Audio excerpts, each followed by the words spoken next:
ओम नमः सिद्धेभ्याय श्री ओम नमः सिद्धेभ्याय श्री ओम नमः सिद्धेभ्य।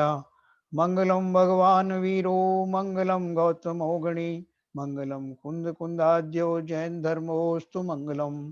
सर्वमंगल मांगल्यम सर्व कल्याण कारकम प्रधानम सर्वधर्माणां जैनम जयतु शासनम जैनम जयतु शासनम जैनम जयतु शासनम। तो कल अपनी बात चल रही थी सात तत्वों के बारे में, हमारा अभी चल रहा है श्रद्धान के बारे में। तो मोक्ष तत्व के बारे में हमने काफी विस्तार से पढ़ा और हम सबको मोक्ष जाना ही है। जितना जितना हमारी जिज्ञासा मोक्ष तत्व को समझने में होगी उतना उतना हमको आनंद अभी से आना शुरू हो जाएगा। तो कल हमने एक बात और थोड़ी सी रह गई थी, वो मैं बताता हूँ। एक सत्ता स्वरूप नाम का ग्रंथ है, उसमें लिखा है, तुमने भाग्य से अवसर पाया है, इसलिए तुमको हठ से भी तुम्हारे हित के लिए प्रेरणा करते हैं। जैसे हो सके वैसे इस शास्त्र का अभ्यास करो, अन्य जीवों का जैसे बने वैसे शास्त्राभ्यास कराओ। जो जीव शास्त्राभ्यास करते हैं उनकी अनुमोदना करो। पुस्तक लिखवाना और पढ़ने वालों की स्थिरता करनी इत्यादि शास्त्राभ्यास के बाह्य कारण उनका साधन करना, क्योंकि उनके द्वारा भी परंपरा कार्य सिद्ध होता है व महत्व पुण्य उत्पन्न होता। तो जो भी इस दिशा में जो साधन है, जो जिनवाणी लिखने वाले हैं, नए नए जो है पुस्तक की रचना करने वाले हैं या हम तक पहुंचाने वाले हैं या जिनके सौजन से हमें मिलती है जिनवाणी, उन सब के लिए बराबर उनका धन्यवाद करना, उनका जो उपकार मानना। तो अब हम पढ़ते हैं सात तत्वों का यथार्थ श्रद्धान क्या होता है ना। सात तत्व संबंधी यह विषय बड़ा रोचक है, उस पर जितना विवेचन करें उतना कम ही है। सात तत्वों का स्वरूप समझने के पश्चात ही हमें समय सारादि ग्रंथों में आचार्यों ने आत्मा के स्वरूप का जो वर्णन किया हुआ है वह ख्याल में आता है।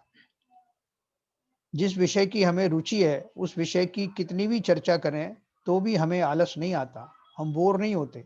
उल्टा उस विषय की गहराई में जाकर उसका स्वरूप जानने से उसकी रुचि अधिक बढ़ती है ना। अपन ने देखा ना कि वो सर्वार्थ सिद्धि के जो हेमेंद्र होते हैं उनकी आयु होती 33 सागर वर्ष की होती आयु, और एक भवावतारी होते हैं कि अगले ही भव में मनुष्य भाव धारण करके और वो मोक्ष चले जाते हैं। इतने उच्च कोटि की पद पर स्थापित हेमेंद्र, जहाँ उनका कोई मालिक नहीं होता, हेम मतलब सभी इंद्र होते हैं और वो समय दृष्टि तो होते ही हैं। उनकी चर्चा 33 सागर तक मात्र यही चलती है, तत्वों का स्वरूप, मोक्ष का स्वरूप, जिनवाणी का जो उनको चर्चा चलती है प्रतिदिन नवीन नवीन। तो सोचो कि कितना उसका विस्तार होगा कि जो आज चली है वो कल रिपीट नहीं होगी। ऐसा 33 सागर वर्ष तक उनका कार्यक्रम चलता है। तो कोई विषय भोगों की उनको इच्छा है नहीं, नीचे आने की उनकी कोई वांछा है ही नहीं। तो आप समझ सकते हैं कि कितनी अगाध जिनवाणी है जिसका कि ओर न छोर। ऐसा अनंत विस्तार वाली जिनवाणी, उसका परिचय हमें हो रहा है तो हमें कितना आनंद आना चाहिए। प्रयोजन भूत सात तत्वों की परिभाषाएं हमने देखी, उनका संक्षिप्त स्वरूप भी देखा। अज्ञानी मिथ्या दृष्टि जीव तत्व संबंधी किस तरह से विपरीत मान्यता करता है उसे भी हमने जाना, परंतु मात्र इतना ही जानना कार्यकारी नहीं है। अभी एक दृष्टांत उन्होंने दिया है, किसी एक गांव में अनेक घर हैं, कई रास्ते हैं, ये रास्ते कांटों से भरे हैं, कहीं कहीं गड्ढे पड़े हुए हैं, अनेक विपत्तियों से भरे पड़े हैं, परंतु सभी घर अनेक सुख सुविधाओं से भरे हुए हैं। मतलब घरों में कोई दिक्कत नहीं है। इन घरों में मेरा प्रवेश नहीं हो सकता, परंतु एक घर मेरा अपना भी है जिसमें प्रवेश करने से मुझे कोई रोक नहीं सकता, जिसमें मेरे अलावा अन्य कोई प्रवेश कर नहीं सकता। मेरा घर सुख सुविधाओं से परिपूर्ण है।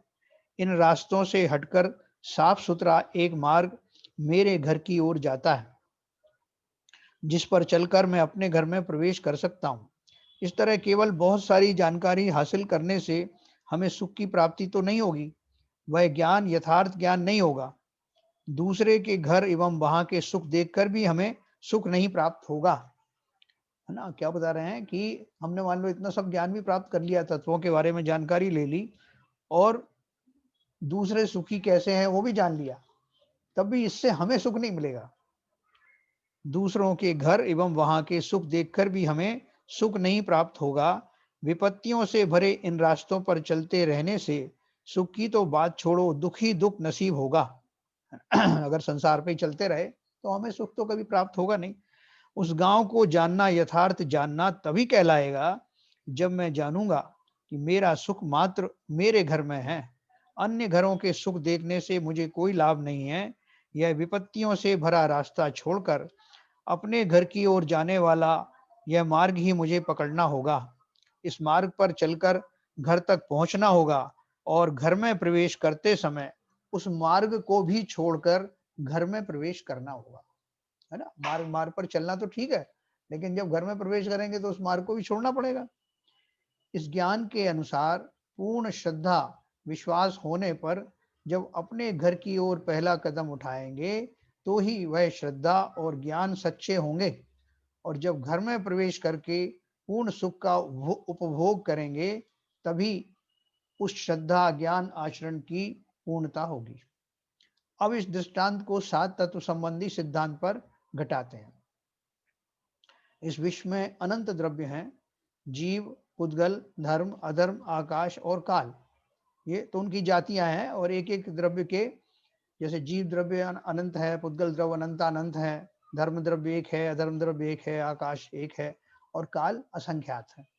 ये सभी द्रव्य अपने आप में परिपूर्ण हैं, अनंत गुणों से युक्त हैं, परंतु प्रत्येक द्रव्य अपने अपने स्वचतुष्टय द्रव्य क्षेत्र काल भाव से युक्त होने से मेरा इन द्रव्यों में प्रवेश नहीं हो सकता। देखो, एक वो लक्ष्मण रेखा होती है ना, हमने सुना था लक्ष्मण रेखा, उसके अंदर बाहर अंदर में कोई प्रवेश नहीं कर सकता।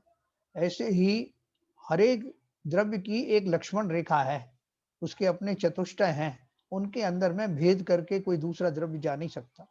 ये सिद्धांत बहुत अच्छे से याद रखना, एक द्रव्य दूसरे द्रव्य में प्रविष्ट हो नहीं सकता।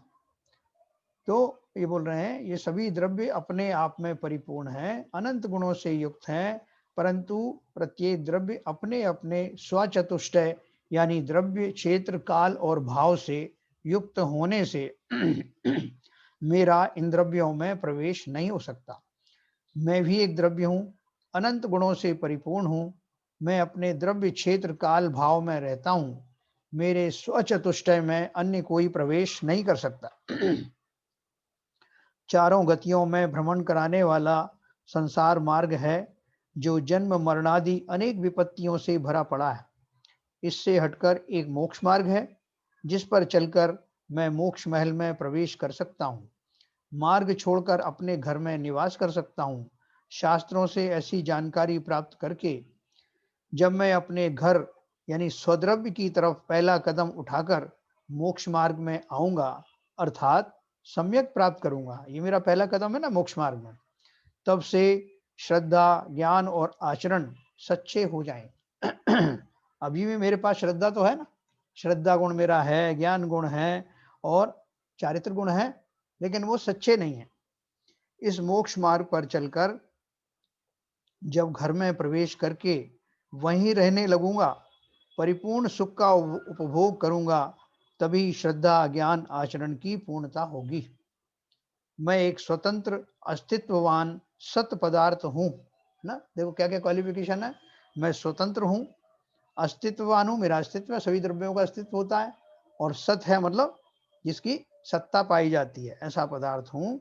मेरे अलावा अन्य अनंत जीव तथा अन्य सभी 5 द्रव्य अजीव तत्व हैं, जो ज्ञेय तत्व हैं। ज्ञेय का अर्थ क्या है?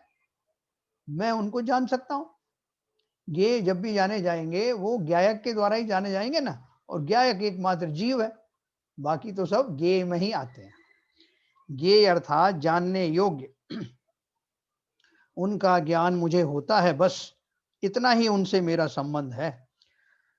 ज्ञेय तत्व हैं, इसलिए उसे ही जानते रहना इष्ट है। ऐसी किसी की कल्पना होगी तो वह भूल भरी है ना? बोले साहब वो ज्ञेय है तो वो जानते रहो उसको। इसका अर्थ ये नहीं है, जानते रहो नहीं। मैं जान सकता हूँ और जानता ही हूँ, किसी न किसी द्रव्य को कोई न कोई ज्ञान जानता है ना, अपन ने प्रमेय गुण पढ़ा था। तो इस अपेक्षा से ये तत्व जो है वो खाली अपनी नॉलेज के लिए ठीक है, हमारे ज्ञान में आते हैं, बात ठीक है। अजीव तत्व को केवल जानना, यह सही जानना नहीं है, तो अजीव तत्व में मेरा प्रवेश नहीं हो सकता। मुझ में अजीव तत्व प्रवेश कर नहीं सकता। मेरा और अजीव तत्व का आपस में कोई भी संबंध, लेन-देन, सुख-दुख का कार्य, कारणपना आदि नहीं है। ऐसा जानना यथार्थ जानना है ना? हमें क्या जानना है कि कौन-कौन से तत्व सिर्फ जानने वाले हैं और बाकी उनसे मेरा कोई सरोकार नहीं है। उनको मैं इसलिए जानता हूँ कि वो मेरे नहीं हैं। भली प्रकार उनसे परिचय प्राप्त करके उन्हें सिर्फ इतना ही जानना कि वो हैं, एग्ज़िस्ट करते हैं। अजीव तत्व पर हैं, स्व नहीं, ऐसा जानना कार्यकारी है। दूसरों के घर देखते निहारते हुए गड्ढे में गिर जाना मूर्खता है। उसी तरह अजीव तत्व ये तत्व है, ऐसा सोचकर उसे ही जानते रहने में हमें रस होगा, रुचि होगी, तो वो यथार्थ जानना नहीं कहलाएगा। हाँ, पूजा में भी हम कहते हैं हो शांत ये निष्ठा मेरी। देखो उसका अर्थ क्या है? जीवों को जानने की बड़ी रुचि रहती है। यार क्यों रुचि रहती है? अभी अपन देखें तो सही, जरा इनकी तिजोरी में कितना पैसा है। अरे भाई तुम्हें क्या मतलब है उनकी तिजोरी में कितना पैसा है? नहीं साहब ऐसे ही जस्ट जानना चाहता था। ऐसे जो हमारी जानने की जो जिज्ञासा है वो राग भरी हुई है। उसमें किंचित राग या द्वेष ज़रूर है और हम उस पूर्वक उसमें रुचि लेते हैं देखने में। देखें अब मेरे से कितना कम है ये इसको, तो वो मेरी जो ईर्ष्या है, मेरा जो द्वेष है, वो उस भाव से देखता हूँ। या जो मेरे सगे संबंधी हैं, अब देखें तो सही वो कितने आगे बढ़ गए, उनमें राग है, मेरा बच्चा और प्रोग्रेस करे, ये सारे राग हैं। तो दूसरों के बारे में हम जाने तो कैसे जाने? निष्प्रय होके जाने। केवल ज्ञानी जैसे जानते हैं ना, अभी हम वैसे नहीं जान पा रहे हैं, इसलिए हमारा जानना भी बहुत लिमिटेड है और जब भी जानते हैं कुछ ना कुछ हम खूता कर देते हैं, कुछ उपद्रव कर देते हैं। या तो उसमें राग करने लगते हैं, उसको अच्छा मानने लगते हैं या बुरा मानने लगते हैं और फलस्वरूप सुखी-दुखी होते रहते हैं। इसलिए बोल रहे हैं परद्रव्यों को जानो, लेकिन खाली जानकारी के लिए, उनमें जुड़ाव मत करो। आज तक इस जीव को अजीव तत्व की ही महिमा भाषित हो रही है।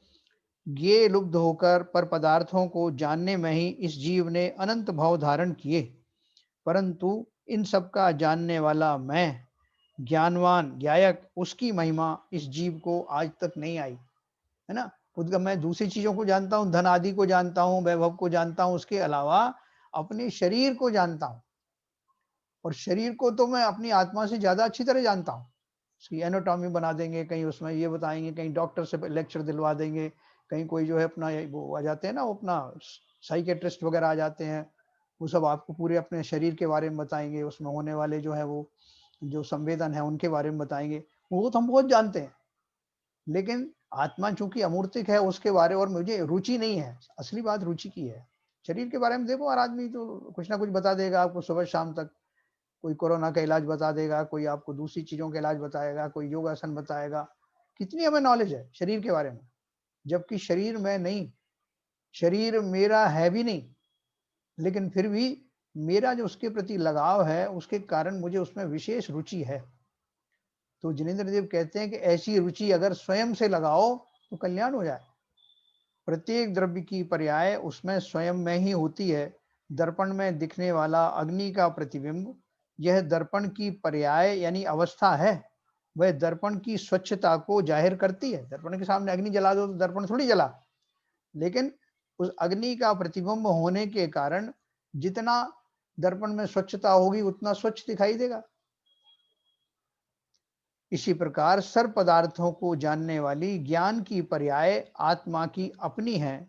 वह ज्ञान गुण को जाहिर करती है।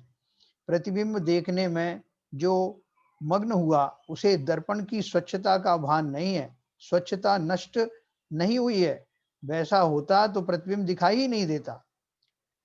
तद्वत ज्ञान में पदार्थ झलक रहे हैं, प्रतिबिंबित होते हैं, तब उन प्रतिबिंबों को जानने में ही जो अटक जाता है मग्न हो जाता है, उसे ज्ञान का यानी आत्मा अर्थात ज्ञायक पने का भान नहीं होता। तो ये बोल रहे हैं, यह जीव ज्ञेय तत्व को ज्ञेय न मानकर उसके ग्रहण त्याग का भाव करता है। कई लोग सोचते हैं फिर हमें धन संपत्ति घर बार का त्याग करना होगा। ऐसा सोचने वाले अजीब तत्व को यथार्थ रीति से नहीं जानते। जिसका कभी जीव तत्व में प्रवेश ही नहीं हुआ है, उसका त्याग करने की बुद्धि भी हास्यास्पद है। जैसे अपन ने कल भी बात करी थी ना कि ये जीव एक द्रव्य दूसरे द्रव्य का ग्रहण कर नहीं सकता। जब ग्रहण नहीं कर सकता तो त्याग भी नहीं कर सकता। लेकिन क्या कर सकता है, उसकी मान्यता में उनका ग्रहण होता है और मान्यताओं में उनका त्याग होता है। जिसका कभी जीव तत्व में प्रवेश ही नहीं हुआ, उसका त्याग करने की बुद्धि हास्यास्पद है। अगर कोई कहे कि मैं अमेरिका के व्हाइट हाउस का और आगरा के ताजमहल का त्याग करने वाला हूँ, उससे बोल देते ना कि साहब मैंने आज से त्याग कर दिया। किसका? वो व्हाइट हाउस जो है ना अमेरिका का, उसका त्याग कर दिया। और किसी ने बोला चलो तूने किया त्याग, तो मैं भी आज से ताजमहल का त्याग करता हूँ। तो बोल रहे हैं कि हम उसे पागल समझने लगेंगे कि जो चीज अपनी है ही नहीं, मान्यताओं में भी नहीं है, उसका त्याग कैसे हो जाएगा। अजीब तत्व को ज्ञेय न मानकर छोड़ने योग्य या उपादेय ग्रहण करने योग्य मानना, यही बड़ी भारी भूल है। तत्व ज्ञान समरूपी उपचार की उसे आवश्यकता है। तो कैसा कैसा माना जाए? देखो, ज्ञेय अर्थात जानने योग्य। जानने योग्य पद वस्तु कौन सी है, पदार्थ कौन से हैं? अजीव तत्व, है ना। ज्ञेय अर्थात जानने योग्य है अजीव तत्व, और हे अर्थात छोड़ने योग्य या त्यागने योग्य जो पदार्थ हैं वो कौन से हैं? आश्रव और बंध तत्व। तत्वों की भाषा में हम समझ रहे हैं, 7 तत्वों में।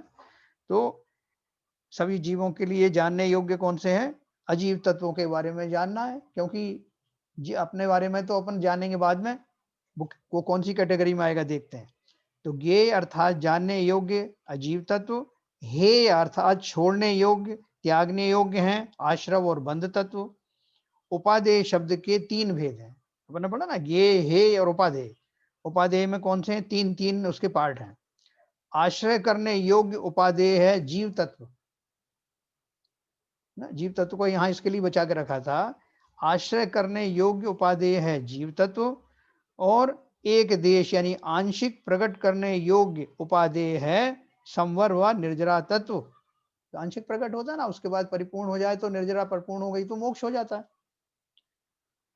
फिर पूर्ण प्रकट करने योग्य उपादेय कौन सा है? मोक्ष तत्व है। इस तरह से 7 तत्वों की कहाँ स्थिति है, कौन से ज्ञेय हैं, कौन से हे हैं और कौन से उपादेय हैं। तो फिर से एक बार, ज्ञेय और जिन्हें जानने योग्य कहते हैं ज्ञेय, वो अजीब तत्व हैं।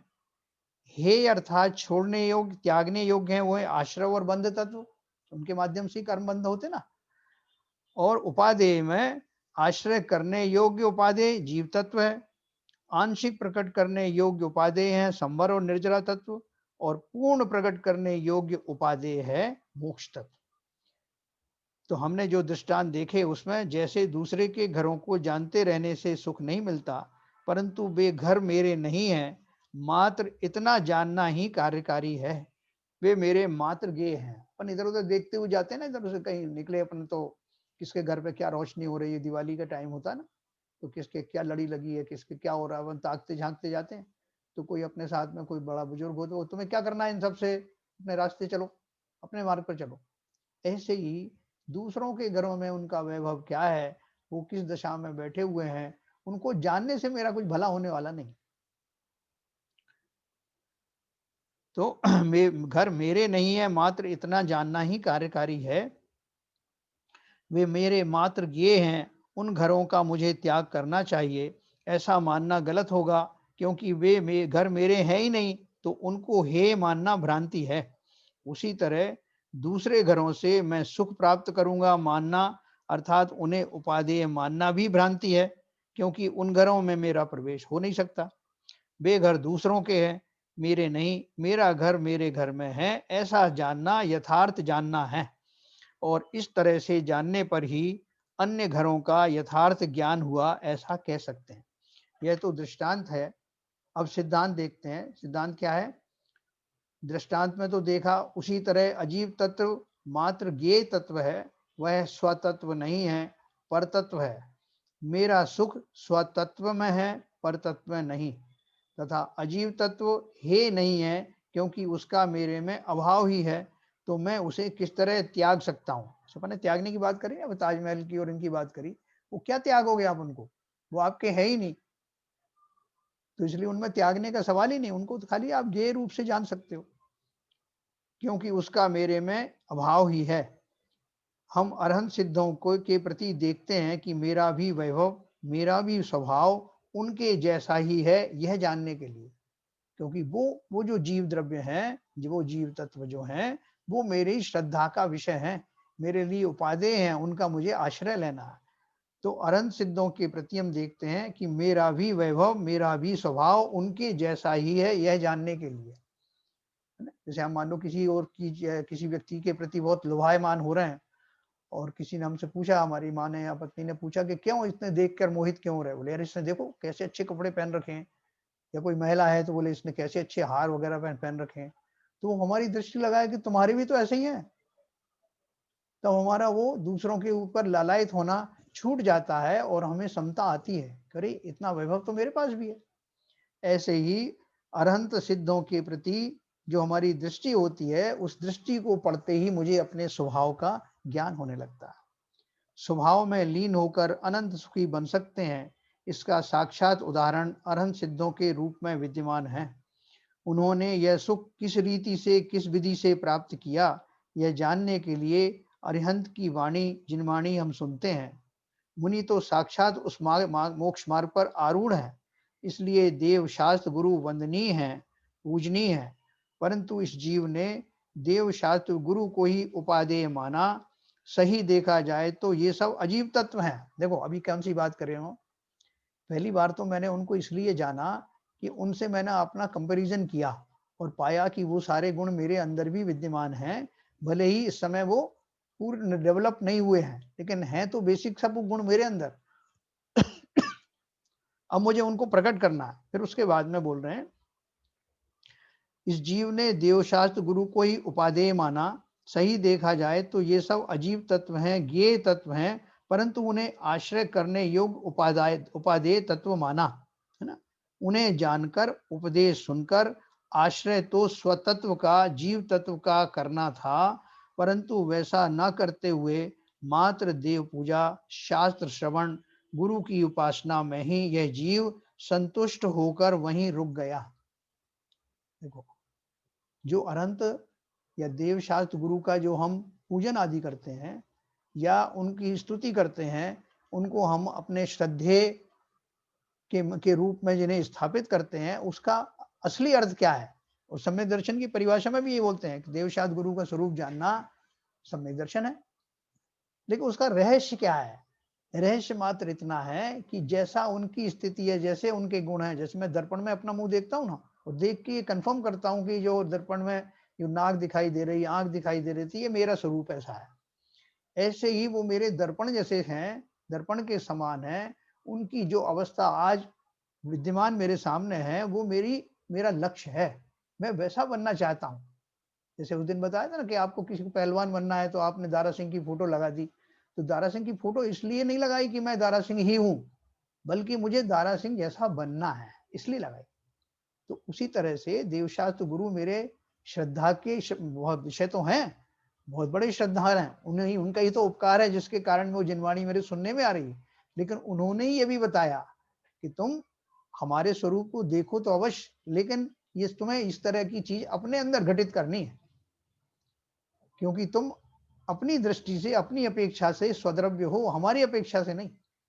तो अपन तो अभी वहां जाने की बात सोच रहे हैं ना, इसलिए बेसिक अपन को समझना पड़ेगा कि वो भले ही देवशास्त्र गुरु मेरे आराध्य हैं, मेरे श्रद्धेय हैं, मेरे गुरु भी हैं, परम गुरु हैं, लेकिन उन्होंने ही मुझे बताया कि अगर तुम चाहते हो कि हमारे जैसे बन जाओ, तो अपनी आत्मा में वो सब कुछ करो जैसे हमने अपनी आत्मा में किया।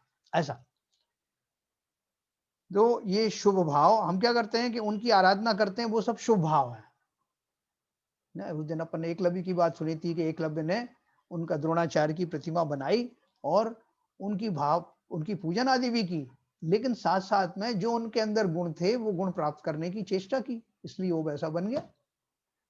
तो हम कहाँ रुक जाते हैं, हम पूजन आदि तो उनकी करते हैं, उनको अपना श्रद्धा का विषय तो बनाते हैं, लेकिन जो उनने आगे की जो बात कही है उसको नहीं सुनते कि तुम भी सुखी हो जाओ, हमारे बगल में आके बैठो, ऐसा ही पद को धारण करो, सिर्फ पूजा तक ही संतुष्ट मत हो जाओ। तो यही अपन फिर से पढ़ रहे हैं, ये शुभ भाव और उनसे होने वाला बंध, ये तो आश्रव बंध तत्व है। भले ही पुण्य का आश्रव हो रहा हो लेकिन है तो बंध। तात्पर्य यह हुआ कि केवल देव शास्त्र गुरु को ही उपादेय मानकर यह जीव नहीं रुका, परंतु देव शास्त्र गुरु की भक्ति रूपी आश्रव बंध तत्व को भी उसने उपादेय माना, आश्रय भूत माना, है ना। अगर मैं वहीं रुक गया तो वास्तव में मेरी कितनी बड़ी भूल है कि मैं नदी तक तो आया और बिना पानी पिए चला गया, बहुत दिन का प्यासा था। तो इसलिए उसको भली-भांति समझना कि कुएँ तक आकर के वापस नहीं लौटना। कुआँ हमारा सोर्स है, नदी हमारी सोर्स है जहाँ से हमारी प्यास बुझेगी, लेकिन उस बिना पानी पिए लौट नहीं जाना। उनसे पूरा जो है प्रेरणा लेकर के, पूरी उनकी बात समझ के, उनकी पूरी बात सुन कर के, अपनी बात तो क्या कहेंगे, उनकी बात सुनो। सम्यक दृष्टि जीव को भी देव शास्त्र गुरु का बहुमान, वंदन, पूजा का भाव आता है। उसे शुभ अशुभ भाव यानी आश्रव और उससे होने वाला बंध भी होता है, परंतु मान्यता में वह आश्रव बंध को हे ही मानता है, त्यागने योग्य मानता है, उपादेय नहीं मानता है। देव गुरु शास्त्र को वह ज्ञेय तत्व मानता है, बारंबार स्वसन्मुख यानी जीव तत्व के सन्मुख उपयोग केंद्रित करके वह आत्मलीनता साधने में प्रयत्नशील रहता है। ऐसी यथार्थ मान्यता होगी तो ही उसकी देव शास्त्र गुरु की सच्ची श्रद्धा हो सकती है, ऐसा कह सकते हैं। जिन्हें हम परम गुरु मानते हैं, उन परम गुरु ने जो जो हमको कहा, अगर हम उनको नहीं मानेंगे तो हमारी उनके प्रति श्रद्धा क्या हुई? श्रद्धा फिर हमारा दिखावा हुआ वो। कुछ लोग कहते हैं हम केवल सच्चे देवशास्त्र गुरु को ही नमस्कार करते हैं, 7 तत्वों के नाम और लक्षण हमें मालूम है, अर्थात हमें 7 तत्वों की श्रद्धा है, परंतु उनकी श्रद्धा में हे ज्ञेय उपादेय तत्वों का जैसा योग्य श्रद्धा होना जरूरी है, वैसा न होने से, ज्यों का त्यों श्रद्धा न होने से उनकी यह श्रद्धा विपरीत ही है, ऐसा शास्त्र में कहा है ना। कुछ लोग कहते हैं कि अहो मैं जीव हूं, यह तो सच है, परंतु जीव को रहने के लिए शरीर तो आवश्यक है ना। शरीर के बिना जीव अंतराल में ही लटकते रहेंगे क्या? वो सारे लोग जिन्हें शरीर से बहुत मोह है, वो इसी बात को कहते हैं कि भाई साहब आपने शरीर के बारे में जरा भी जोर नहीं दिया है। जीव के बारे में बोलते रहते, अरे अगर ये शरीर नहीं होगा तो हम कहाँ रहेंगे, ये तो हमारा निवास स्थान है। तो आप जरा शरीर की महिमा भी तो बताओ। उन ऐसे लोगों को जिनको देह बुद्धि ही है, वो आत्मा को इग्नोर करके वो शरीर के गुणगान करना चाहते हैं। वो चाहते हैं कि जिस शरीर से मैंने इतनी प्रीति की है, उसके बारे में 2 शब्द तो कहें। तो 2 शब्द तो कह रहे हैं। शरीर का आश्रय, शरीर का निमित्त मिलता है, उत्तम चंदनन आदि मिलते हैं, शरीर निरोगी काया मिलती है, जिससे मुहिम विकल्प नहीं होते, वो सब अपनी जगह पे सही है। जब तपस्या करते हैं तो देह भी उसमें निमित्त बनती है, लेकिन देह है अलग, मेरी नहीं है, ना मेरा स्वरूप है, जड़ पदार्थ है। और काफी दूर तक जो है मुझे, जब मैं कहता हूं तो वैसा उन आज्ञाओं का पालन करती हुई दिखाई देती है, लेकिन शरीर में नहीं हूं, वो परद्रव्य है और वो देह मिलती रहती है और छूटती रहती है, उनका भली भांति उनका स्वरूप जानना। तो लोग कहते हैं कि मैं जीव हूं, यह तो सच है, परंतु जीव को रहने के लिए शरीर तो आवश्यक ही है ना। शरीर के बिना जीव अंतराल में ही लटकते रहेगा क्या? उन लोगों ने प्रत्येक द्रव्य की स्वतंत्रता को नहीं जाना, जीव तत्व का और अजीव तत्व का स्वरूप वे जानते नहीं। इतना ही नहीं, अनेक वर्षों से सिद्धों को नमस्कार करके भी सिद्ध भगवान जीव हैं और वे अशरीरी हैं, वैसे मैं भी जीव हूं और शरीर पुद्गल है, मेरे से अत्यंत भिन्न है, और सिद्ध अवस्था में ये भिन्नता मुझे स्पष्ट दिखाई देगी। ऐसा मैं नहीं जानता और मानता। मुझे वर्तमान में संसार में शरीर से बड़ा मोह। उपवास करने से मुझे कैसे हल्का हल्का भाषित होता है, नमोकार मंत्र पढ़ने से फेफड़ों में फला फला लाभ हो जाता है, हैं? हाँ कहने से फला लाभ, राम कहने से फला लाभ, ह्रीम कहने से विशिष्ट लाभ। इस तरह शरीर के अवयवों में लाभ ढूंढता हूँ और उसमें महात्म भाषित होना, यह सब अभिप्राय का यानी मान्यता का विपरीत पना ही है। हम जो सब मंत्र साधना आदमी करते हैं ना, तो देखो उसमें बहुत सारे, आप देखोगे जिनवाणी में बहुत से मंत्र मिलेंगे।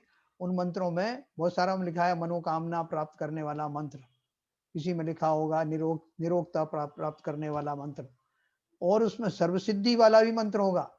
किसी पे एक मंत्र में ऐसा भी मिलेगा आपको कि समस्त अंतरायों से रहित होकर अपनी उपासना निर्बाधा, बिना किसी बाधा के करते रहने का मंत्र, ऐसा मंत्र है।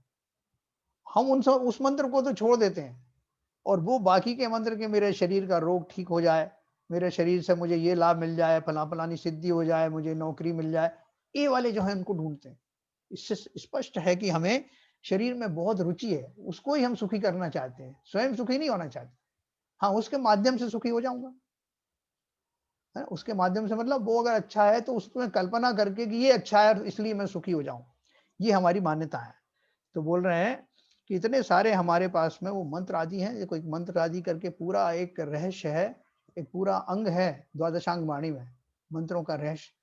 लेकिन वो मंत्र आदि वास्तव में उनकी सही उपासना जो है इसी मार्ग में ले जाने के लिए है। अगर हम उसका रहस्य समझें तो वो सारे मंत्र अंतर किसके लिए हैं? रिद्धियां होती ना 64 रिद्धियां, तो 64 रिद्धि में सबसे बड़ी रिद्धि कौन सी है? केवल ज्ञान रिद्धि, 64वीं रिद्धि है। बाकी रिद्धियों का क्या मूल्य है? तो हम ये भली भांति इसको समझें। हमारी जिनवाणी में जो बड़ी बड़ी चीजें दी हैं, जो लोग, बहुत सारे लोग यहीं घूम जाते हैं, उससे आगे चलो। जैसे वो कहते हैं ना, हमारे बाबूजी कहते हैं कि देखो समूह शरण में जी जो भव्य जीव भी जाते हैं, और उन्हीं वही लोगों की प्रोग्रेस होती है जो वो जो नीचे के नीचे परकोटे में जो नाट्यशालाएं चल रही वहीं भ्रमित नहीं हो जाते, वही ऊपर तक जा पाते। ऐसे शरीरों में और शरीरों में होने वाली उपलब्धियां हमारी नहीं है, उनसे ऊपर बढ़ना है। मुझे तो वो मंत्र जपना है जिससे मेरा कल्याण हो जाए। इस शरीर में उस जीव को अभी भी शरीर में ही एकत्व है, ममत्व है। इस शरीर से हम देव पूजा और व्रतों का काम करवा लेते हैं, ऐसा मानना भी महान भूल है, क्योंकि शरीर का यानी परद्रव्य का कर्ता बनकर कर्तृत्व बुद्धि रूप मिथ्यात्व का ही पोषण हम करते हैं। तो ये हमारी सबकी बहुत मान्यता है। तो भाई साहब ये शरीर तो काम आता ना, इससे ही तो धर्म की साधना होती है। और मैं जब चाहूँ इससे पूजन करवा लेता हूँ, इससे जो है भक्तंबर का पाठ करवा लेता हूँ, इससे करवाता हूँ ना। अब ये नहीं रहेगा तो किससे करवाऊंगा? तो हम भूल जाते हैं कि शरीर तो एक क्रिया में संलग्न होने वाला परद्रव्य है। वह बाकी वो क्रिया भी वैसी होगी जैसा मैं भाव करूंगा। असली तो मेरे भावों का जो है वो भावों का ही सारा करामात है ना, वो उसी से सब कुछ उपलब्धि है। शरीर तो बैठ जाएगा, आप बोलोगे चलो पूजन में बैठना है, तो शरीर अगर आपका निरोग है और आपका पूर्ण कनेक्शन है, उसमें योग्यता है, तो आपके भावों का निमित्त पाकर शरीर उस रूप से उस मुद्रा में बैठ जाएगा। इतना ही है। लेकिन पूजा आदि तो आप करेंगे ना, हम करेंगे, अपने भावों से करेंगे, जीव तो ही करेगा। हमें ये भ्रम ना नहीं होना चाहिए, बहुत स्पष्ट होना चाहिए। भूत प्रेत की बात करने जाएंगे तो एक कहानी से दूसरी कहानी याद आ जाएगी, वो जब सुना देंगे लोग, अरे साहब एक बार हमारे यहाँ भी ऐसा हुआ। उसी तरह इस तरह की बातों का कोई अंत नहीं है। ये भ्रांत कल्पनाएं औरों की है ऐसा समझकर अन्य लोगों की तरफ देखने की आदत छोड़कर, ये मूर्खता की बातें क्या मुझ में भी हैं, ऐसा विचार करना। मैंने अगर आज तक ऐसी मूर्खता नहीं की होती तो कब का सम्यक दर्शन प्राप्त करके मैं सिद्धालय में विराजमान हो गया होता। अपनी स्वाधीन सुख भोगता, चिंता की कोई बात नहीं। अपनी मूर्खता का पता चल गया, अब मुझे इस रास्ते पर मुड़ना है। तो इस प्रकार से हमने ये ज्ञेय तत्व के बारे में हमने समझा, या जीव तत्व के संबंध में विस्तार से जाना। और जो जो कि मेरे लिए ज्ञेय है, जिसे मैंने ज्ञेय वाली श्रेणी में रखा है, उसके बारे में हमने विस्तार से जाना। अब मैं आप सबको म्यूट अनम्यूट करूंगा।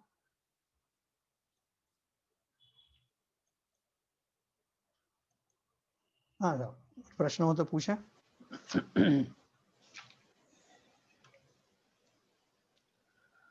सबको समझ में आ गया?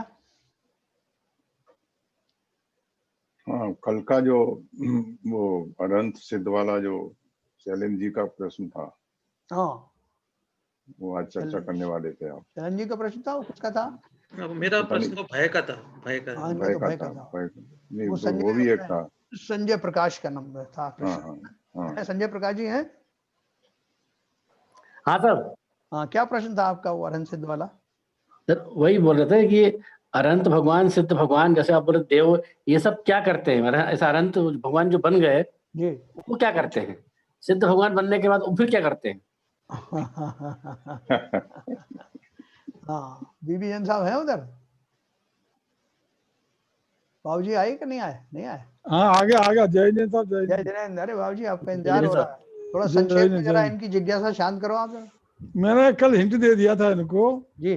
कि सिद्ध और अरहंत जो है, वो अरहंत और सिद्ध जो है, हाँ अरहंत भी भाव मोक्ष तो उनको हो ही जात, वो तो मोक्ष तो हो ही गया उनको। हाँ लेकिन ये जो जब राग द्वेष और जब भी इंद्रिया सब कुछ सबसे समाप्त हो जाता है, हाँ तब फिर करने की इच्छा ही नहीं होती। तो हम कहते हैं कि भगवान जो अनंत भगवान है, हाथ में हाथ धर के बैठे हैं, इन्हें कुछ करना ही नहीं है। ये तो पूरे सब कुछ कर चुके जो करना है, कृतकृत्य अब हो कुछ गए। नहीं करते, कृतकृत्य हो गए हैं, अब करना ही नहीं है, क्या करेंगे? नहीं, फिर वो ये बोल रहे हैं बोर नहीं होंगे क्या? वो ना वो टीवी देख रहे हैं, ना वो व्हाट्सएप कर रहे हैं, ना वो किसी से बात कर रहे हैं, तो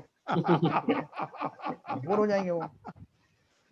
ये जब टीवी देखना है या व्हाट्सएप करना है, हाँ, ये अपनी इच्छाओं के ऊपर निर्भर है।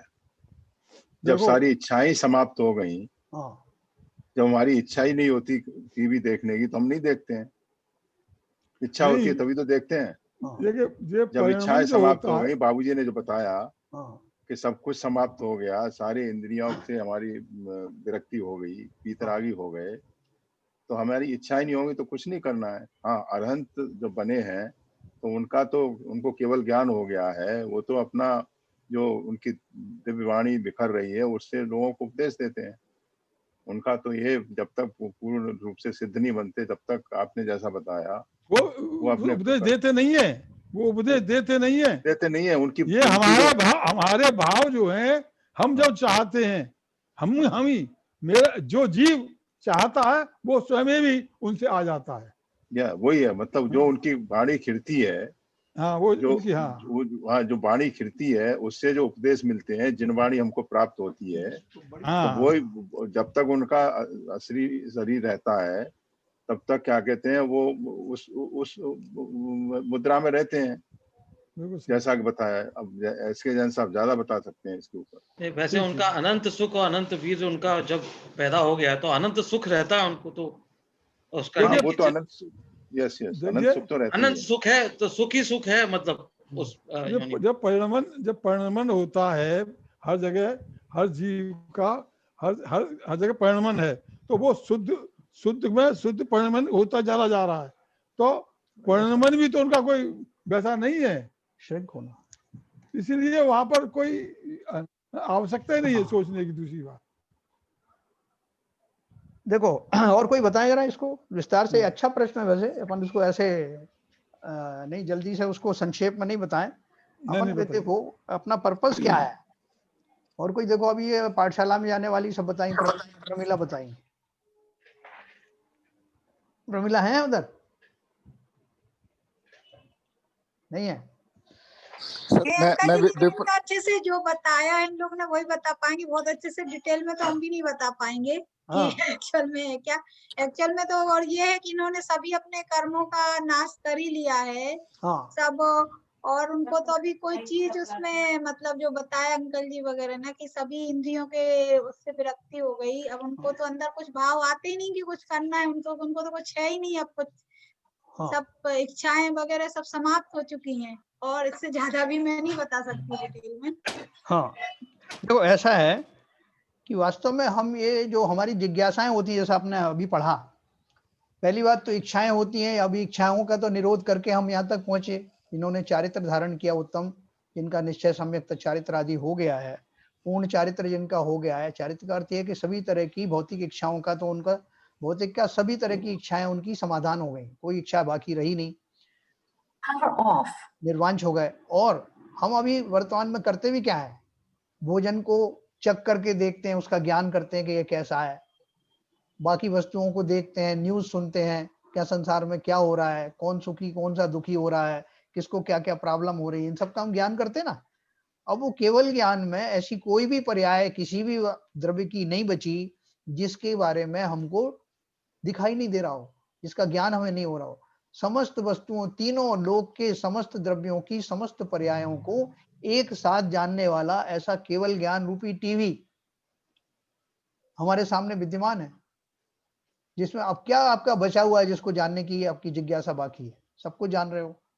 तो लेकिन भाई साहब देखते हुए देख नहीं रहे उन्हें। हाँ, वो आगे बता रहा हूँ, देखते हुए भी देख नहीं रहे हैं उन्हें। हाँ, आगे बता रहा हूँ। तो वो जो है, एक तो जानने की जो जिज्ञासा जिसे हम कहते हैं, वो जिज्ञासा तो भी रही नहीं।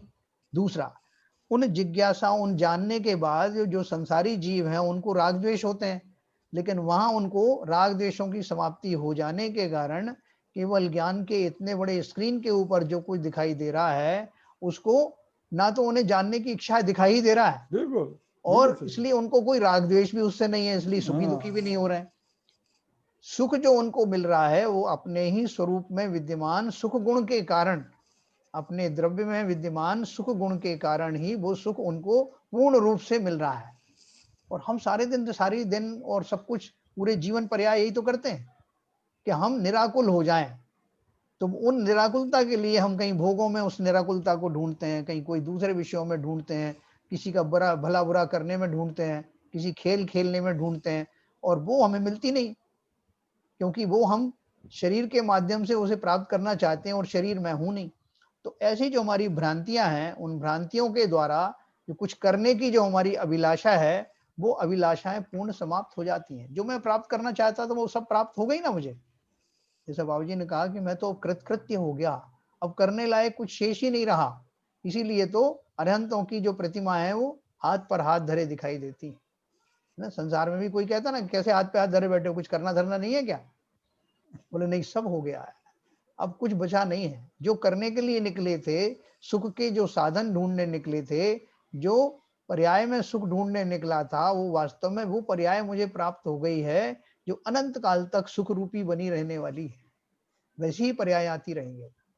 तो इस तरह से अरहंत जिन्हें भाव मोक्ष तो तत्काल हो ही गया है, और उनके जो द्रव्य कर्म है वो सारे नष्ट होते ही वो सिद्धालय में विराजमान हो करके संपूर्ण रूप से सुखी है, अभी भी हैं और फिर और भी पूर्ण सुख होंगे। तो समाधान हुआ आपका संजय जी? जो करने का कारण था वो तो कर चुके। हाँ, जो करने एक प्रमोशन तो बाकी है ना सब उनका अरहंत सिद्ध बनने का, तो वो वो कुछ होता वो भी है, तो उसमें उन्हें करना नहीं पड़ता, वो ऑटोमेटिक होता है। वो तो करना नहीं है कुछ उन्हें, उनको बुद्धिपूर्वक जी। कुछ भी नहीं करना है। हाँ, कुछ भी नहीं करना है उनका। वो सब एक बार सिद्ध भगवान क्या करेंगे? सिद्ध भगवान नहीं, दोनों की बात कर रहा हूँ। जो सिद्धों पे घटित, अरहंत पे घटित है, वो सिद्धों पे ही घटित है। केवल ज्ञानी है ना, दोनों ही तो केवल ज्ञानी है, खाली ये इनकी देह है, उनकी देह नहीं। बस यही तरह जो कुछ भी होना है अबुद्धि पूर्वक होना है, अब उनको अरहंत से सिद्ध बने ही जाना है। जो कुछ भी उनकी आयु वगैरह जितनी उस शरीर की है वो अपने आप जैसी समाप्त होती है, वो ऊर्ध्वलोक में चले जाते हैं। तो उसके पहले उनके सारे कर्म, नाम कर्म का वो पूरा हो जाएगा तो अपने आप वो सब अपने आप हो जाता है, उनको करना कुछ नहीं पड़ता। अपन तो बोलते पुरुषार्थ जरूर नहीं है, होता, पुरुषार्थ नहीं होता कुछ भी। बोलना पड़ता है कि साहब वो 4 घातिया अघातिया कर्म भी उनके बाकी हैं, वो उनको नाश करेंगे। वो नाशवास कुछ नहीं है, उनके तो भाव ही उस लेवल के बने हुए हैं कि अपने आप जो बची हुई कर्म की प्रकृतियां हैं वो सब नष्ट हो जाने वाली है। परम सुखी हैं। एक्चुअली क्या है, हमारी वाणी में भी इतने ताकत नहीं है कि हम उनके गुणों के और उनके सुख की जो है चर्चा कर पाए। हमारी वाणी में इतना दम नहीं, तो हम तो खाली इतना ही कह सकते हैं कि वो अनंत सुखी है। अनंत सुख का जो अगर हम वो देखें, स्वरूप देखें, तो अपन तो उस लायक भी नहीं है कि अनंत की परिभाषा भी दे सकें। सुख तो साधु परमेश्वरी से ही चालू हो जाता है।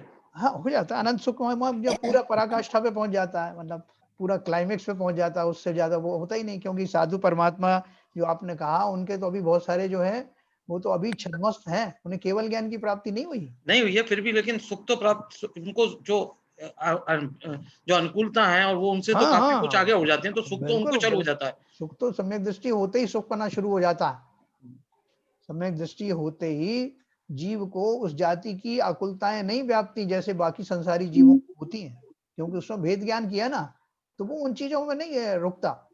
अनंतानुबंधी टाइप की जो सारी कषाय निकल जाती हैं एक चौकड़ी, तो वहीं से जीव सुखी होने लगता है, उसका सुख गुण जो है वो पनपने लगता है। तो इसलिए तो जब तक हम गृहस्थी में हैं, गृहस्थी हमारे पास स्टेप्स है ना, गृहस्थी से निकल करके मैं श्रावक बनने के लिए उद्यत हूँ, सम्यक दर्शन की प्राप्ति करूं, फिर उत्तम चारित्र आदि धारण करूं और मुनिचर्या धारण करके उस दशा को पहुंच जाऊं जो मेरा अभीष्ट लक्ष्य है। ठीक है ना।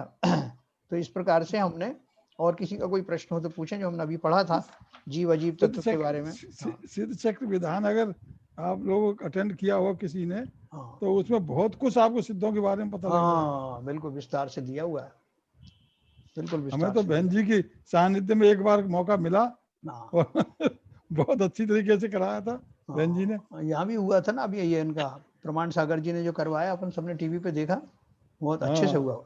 जैसा वो भय के बात में आप बता रहे थे, भय पे कल बात हुई थी। हाँ, क्या प्रश्न था आपका भय के संबंध में? मतलब ये था कि क्रोध का जो मेन रीजन भय भी बहुत होता है, कि आदमी भयभीत रहता है, कभी बॉस के सामने भी अपने कार्यों से, अपने प्रकृति से, और तो उसकी वजह से उसको क्रोध जो है, भय मतलब क्रोध का कारण भी भय रहता है। देखो, भय भी अपने आप में एक कषाय है ना। हाँ, जो कषायों में आता है। और देखो, भय किस चीज का होता है? इन सब के पीछे मेरा अज्ञान ही है। क्या अज्ञान है? मुझे भय किस चीज का होता है बताओ? कि जो वस्तु इष्ट वस्तु है वो ना खो जाए, जो प्रतिकूल वस्तुएं हैं वो ना मेरे संयोग में आ जाएं। ये दो तरह का हुआ। और कहीं मैं मर ना जाऊं। और मैं कौन हूं? मैं का जब स्वरूप मरने की बात करता हूं तो शरीर को मान लेता हूं कि ये हूं मैं। तो ये कहीं मर ना जाए, इसको चोट ना लग जाए, ये रोगी ना हो जाए, ये सब दशाएं इसको ना आ जाए। तो मेरा या तो अनुकूल दशाओं का अगर मुझे ना मिले, प्रतिकूल दशाएं मिले, तो इस जाति के ही तो मुझे जो है वो दुख होते हैं। तो मेरा अगर मिथ्यात्व रूपी ये ऐसा श्रद्धान है कि शरीर मैं हूं, उसको लेकर के ये भय रहते हैं। जिसने ये आपका स्वरूप ही जान लिया कि ये शरीर मैं नहीं हूं, और शरीर मैं तो खैर कभी मरता ही नहीं हूं, शरीर भी जिसमें इतना मैं मोह कर रहा हूं ये भी कभी नहीं मरता।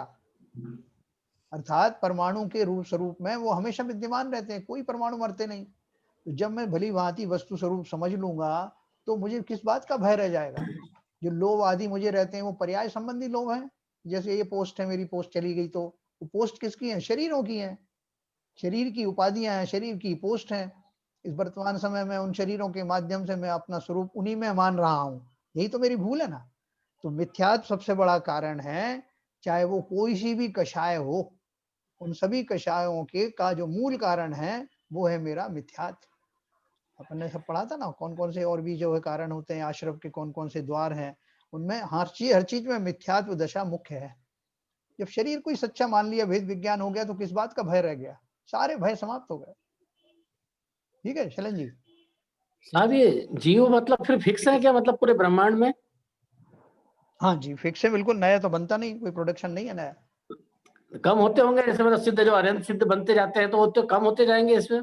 नहीं, कम नहीं होते। देखो, शास्त्रों में कथन आता है कि जीव अनंत हैं। अनंत का अर्थ क्या है? जिनका कभी अंत ना हो। अभी आप सोचो, एक छोटे से एक घास का जो एरिया जहाँ घास उगी हुई है, उतने एरिया में असंख्यात जीव रहते हैं। असंख्यात, छोटे से 1 mm बाई 1 mm में। अब सोचो पूरी धरती के ऊपर कितनी वनस्पति है, पानी की एक बूंद में कितने सारे असंख्यात जीव रहते हैं, और कितनी बूंदें होंगी पानी की, कितने सागर हैं, कितने समुद्र हैं। 2/3 भाग तो अपन वैसे ही बोलते हैं। बड़े बड़े समुद्र हैं जिनमें पानी भरा हुआ है, सब में जीव ठसाठस भरे हैं। उसके अलावा सूक्ष्म निगोद जीव हैं, बादर निगोदिया जीव हैं, स्थावर जीव हैं, उनसे पूरा लोक भरा हुआ है।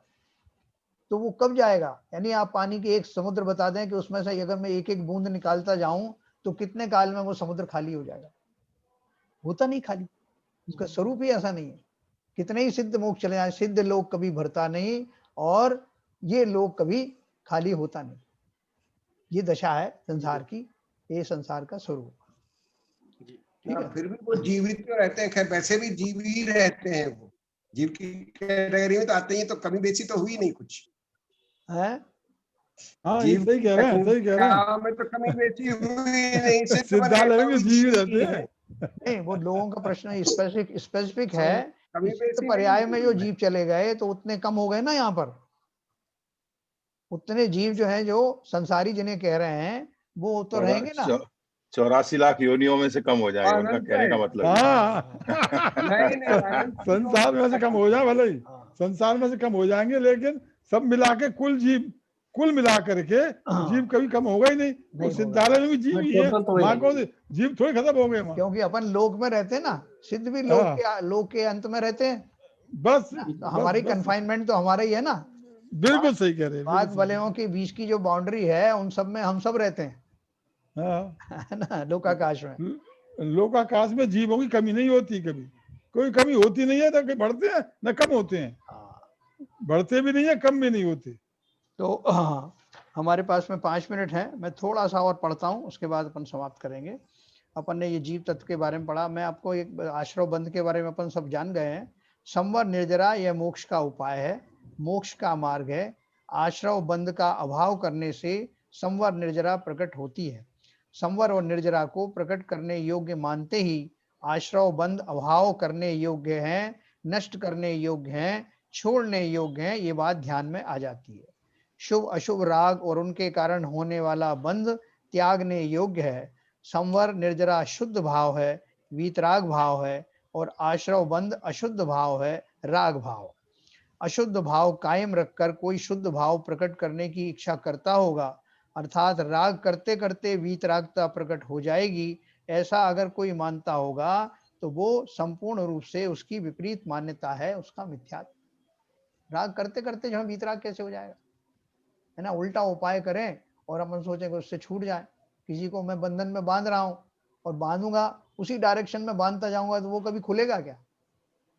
उसको खोलने के लिए उसका उल्टे साइड में आपको बंधन लगाने पड़ेंगे, तब जाके वो खुलेगा। तो राग करते करते जैसे कोई मानता है कि, अभी देखो हमारे यहाँ एक वो आए थे, एक सज्जन, उनका नाम नहीं बताऊंगा, तो वो संगीत वगैरह से बड़ा उनको लगाव है, जैन है। तो वो आए तो उनको कहने लगे कि साहब ऐसा है कि एक भक्ति भी एक मार्ग है, भक्ति और संगीत, जिससे हम मोक्ष जा सकते हैं। तो बोले फिर आप क्या करोगे? बोले आप चाहो अपने मार्ग से, मैं अपने संगीत के मार्ग से पहुंच जाऊंगा, है ना। उन्हें अपनी कैसी मिथ्या भ्रांति है कि सबने अपना अपना अलग अलग मार्ग बना लिया। कोई बोल रहा है कि मैं भक्ति करते करते चला जाऊंगा, कोई बोल रहा है मैं संगीत बजाते बजाते चला जाऊंगा, तो सिद्धालय में मिलूंगा तो मैं एक तानपुरा लिए हुए होऊंगा और उससे सारे आ जाऊंगा वहां। तो ऐसी हमारी मिथ्या मान्यताएं, हमने अलग अलग विधाएं बना रखी हैं। राग वाली विधाओं से वीतराग बनने की चेष्टा करता हूं। भक्ति आदि करना का भाव अवश्य आता है, करना भी चाहिए अपनी अपनी भूमिका में, लेकिन ये ध्यान रखना कि भक्ति मात्र से किसी जीव को मोक्ष नहीं हुआ आज तक। भक्ति तो मैं इसलिए करता हूं कि मैं उन्हें थैंक्स देता हूं जिन्होंने मुझे मार्ग बताया। उन भावों से जुड़ करके मेरे भावों में किंचित निर्मलता आती है, कुछ सातिशय पुण्य आदि भी बन जाता है, जो मुझे बाद में सहायक होता है। लेकिन भक्ति डायरेक्टली कभी मोक्ष को प्राप्त नहीं करा सकती, क्योंकि वो रागमय है, और किसी भी तरह का राग वीत राग नहीं बना सकता। ये हमको बहुत स्पष्ट ध्यान में रहना चाहिए। सब कुछ छोड़ना पड़ेगा। जिस नाव में बैठ करके उस किनारे जाता हूं, उस नाव को भी छोड़ना पड़ता है। तो इसलिए जिन सर्वज्ञ देव को देवशास्त्र गुरु के श्रद्धान पूर्वक, भक्ति भाव पूर्वक मैं वहां तक पहुंचा हूं, उस मुकाम तक पहुंचा हूं, जब मैं रागों से मुक्त होने लगता हूं, तो इन सबको भी छोड़ना पड़ता है। वो भी राग में ही है मेरे लिए, भले ही वो उसको जाने में अंतिम समय लग तक जो है मैं उनको उनकी उपासना करता रहूं, लेकिन जब मैं अपना पूर्ण श्रेणी आरोहण करता हूं, तब वो सब भी छूट जाता है। तो जैन दर्शन छोड़कर अन्य सभी दर्शनों में, धर्मों में पुण्य भला है, शुभ भाव करो, अशुभ भाव छोड़ो, ऐसा उपदेश है। शुभ भाव और अशुभ भाव, इन दोनों को छोड़कर एकमात्र शुद्ध भाव ही प्रकट करने योग्य है, वही हमारा प्रथम कर्तव्य है। ऐसा प्रतिपादन केवल जैन दर्शन में जिनेंद्र भगवंतों ने किया है। ये हमारी आपकी बनाई हुई बात थोड़ी, ये उन्होंने बताया। तत्वों का अभ्यास और यथार्थ श्रद्धान करते समय शुभ भाव छोड़ने लायक हैं, हे हैं, ऐसा योग्य श्रद्धान करना जरूरी है। शुभ भला है, ऐसी विपरीत मान्यता की जड़ इतनी गहराई तक पहुंच चुकी है कि किसी ना किसी बहाने से शुभ भला इस मान्यता को जीव कायम रखना चाहता है।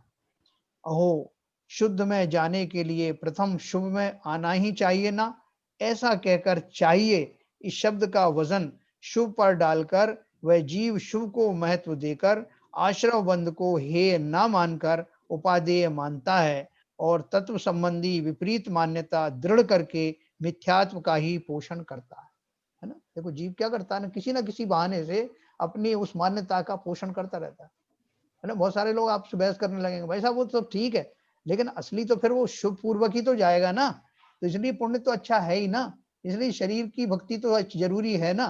तो वो जो है ना वाली जो बात है उसमें कहीं ना कहीं हमारा रुझान वही है, ठीक है ना, इसलिए हम उसको उस पर इतना जोर देते हैं। वो अपनी अपनी भूमिकाओं में अवश्य दिखाई पड़ता है, होता है, लेकिन वो उनको आपको छोड़ना पड़ेगा एक अवस्था जाते जाते, जब वो रागों में जब तक आप उपादेयता मानोगे तब तक आप वीतराग नहीं बनोगे, ये पक्की गारंटी है, किसी भी शास्त्र में कहीं भी पढ़ो।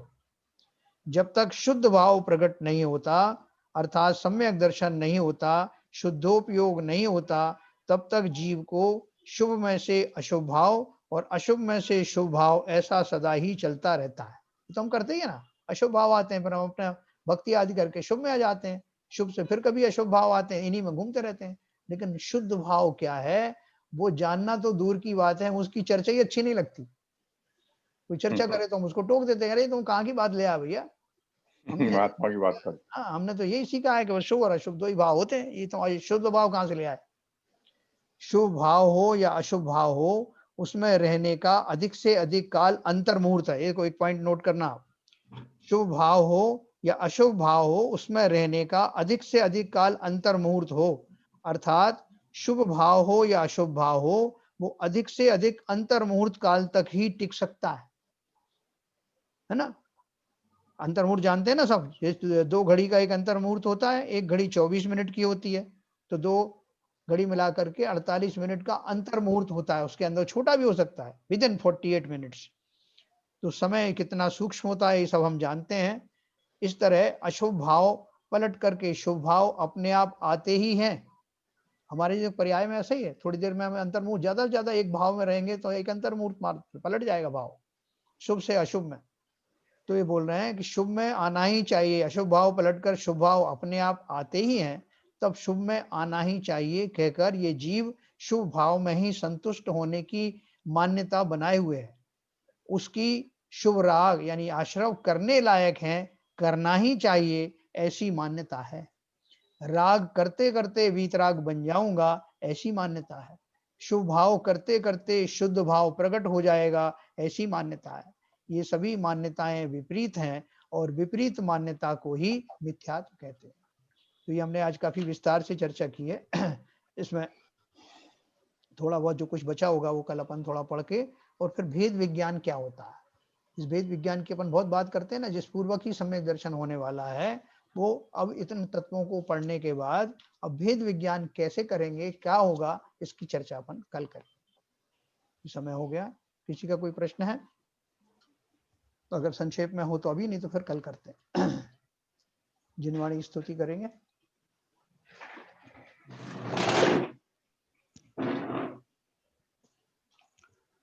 मिथ्यतम नाश वे को ज्ञान के प्रकाश वे को अपर भास वे को भानु से बखानी है। छहो द्रव्य जान वे को बंध विधि भान वे को स्वपर पिछान वे को परम प्रमाणी है। अनुभव बताए वे को जीव के जताए वे को कहु न सताए वे को भव्य और आनी है।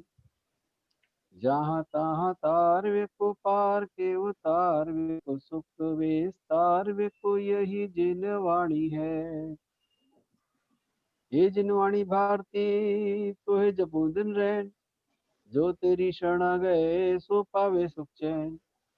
जिनवाणी के ज्ञान से सूझे लोका लोक, तो वाणी मस्तक नमो सदा देते हैं दो, सदा देते हैं दो। जिनवाणी माता की जय। जय जय। नमो कार्पणे।